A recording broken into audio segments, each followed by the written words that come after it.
If you go to chat.deepseek.com and you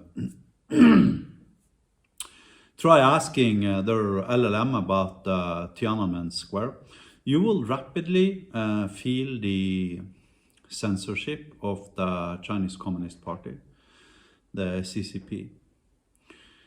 However, that is happening in a pre-processor filter.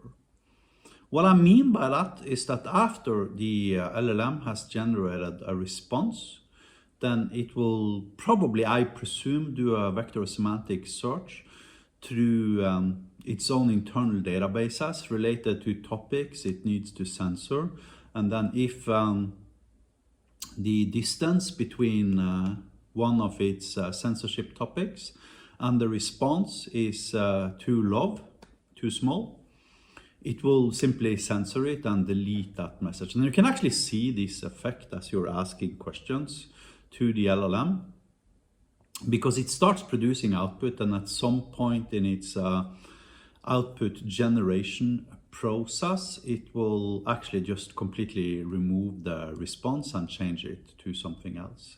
However, I did some tests with DeepSeek R1 running through Hugging Face and our own infrastructure, and it's actually surprisingly easy to remove absolutely all censorship from the open source DeepSeek R1 model. Let me illustrate it by demonstrating how I did that. So here I am at app.ainiro.io. I've chosen DeepSeek R1 as my type here, and let's write something to it.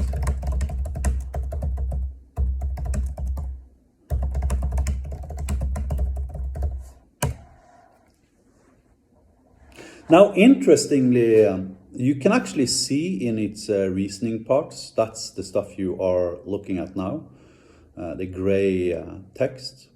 You can actually see in its reasoning that it obviously already at the base level contains information about Tiananmen Square.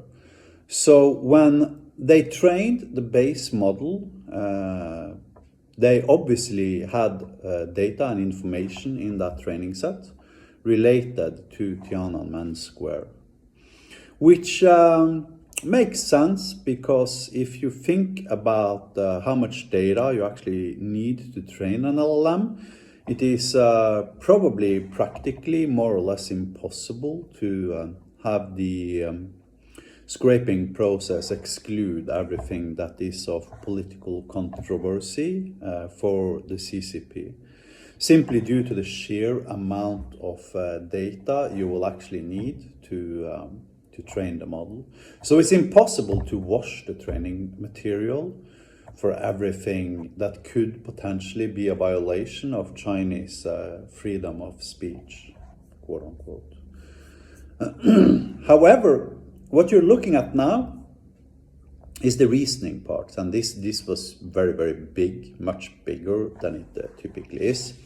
However, it's kind of interesting to read the reasoning, because then you see the thought processes of the LLM. I need to emphasize, this is only the reasoning parts. This is not the answer itself. Unfortunately, it is very slow. I'm running it through Hugging Face, and I don't have an enterprise account or anything like that. So it's unfortunately very, very slow. Now you see it's searching the web for Tiananmen Square,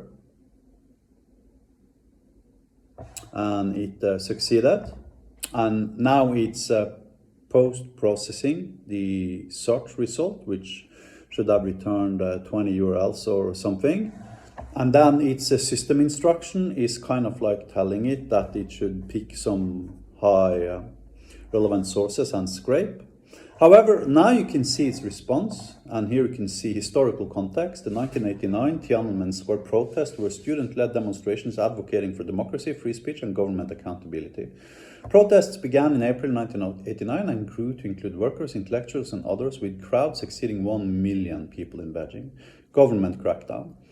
On June 3-4, 1989, Chinese troops and tanks violently cleared the square, killing hundreds, possibly thousands of civilians. The tank man photo became a global system of defiance against authoritarianism.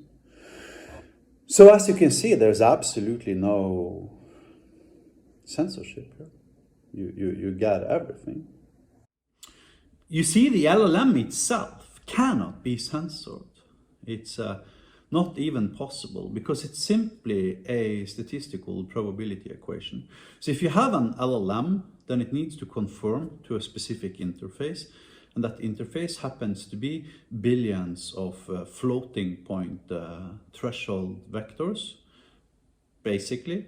And there is absolutely no way you can add algorithmical computing into the LLM itself, allowing it to actually censor itself. It's just raw information, period.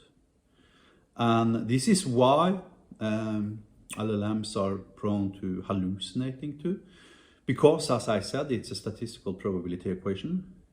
However, if you provide context to the LLM and you instruct it to strictly adhere to the context, then we at AINIRO are capable of eliminating, for all practical concerns, more or less 100% of all potential AI hallucinations. And we are also capable of delivering AI solutions built upon DeepSeek R1 that would be capable of talking about incidents the CCP does not want its users within China to talk about. And that's simply because of the way the technology was built. So there's no censorship in DeepSeek R1. In fact, nothing at all. The censorship is a layer built at chat.deepseek.com on top of their middleware. And after processing the user's input, checks the response from the LLM, and if the response is not something they are okay with you talking about, it will dynamically exchange the response after it has generated it.